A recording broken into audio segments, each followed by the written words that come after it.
சென்னை மாமன்ற கூட்டத்தில் விசிக உறுப்பினரை அநாகரிகமாக பேசியதற்கு எதிர்ப்பு தெரிவிக்கப்பட்டதை தொடர்ந்து பாஜக கவுன்சிலர் மன்னிப்பு கோரினார். பாஜக உறுப்பினர் உமா ஆனந்த் சாவர்கர், அத்வானி, வாஜ்பாய், மோடி உள்ளிட்ட தலைவர்களை மேற்கோள் காட்டி பேசினார்.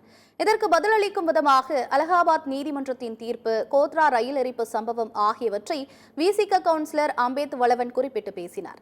இது தொடர்பாக இருதரப்பிடையே கடும் விவாதம் ஏற்பட்ட நிலையில் உமா ஆனந்த் அநாகரிகமான வார்த்தைகளை பயன்படுத்தியதாக கூறப்படுகிறது. இந்த பேச்சிற்கு மற்ற உறுப்பினர்கள் எதிர்ப்பு தெரிவித்ததை அடுத்து பாஜக கவுன்சிலர் உமா ஆனந்த் மன்னிப்பு கோரினார்.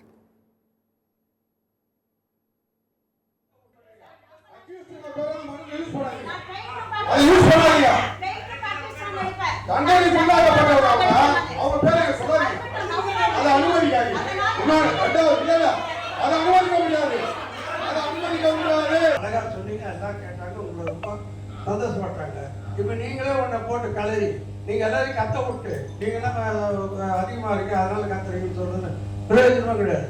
அதனால உடனே அவங்க தவறா பேசியிருந்தா அதை சபை பொறுப்பிலிருந்து நீக்குமாறு அன்புடன் கேட்டுக்கொள்வது.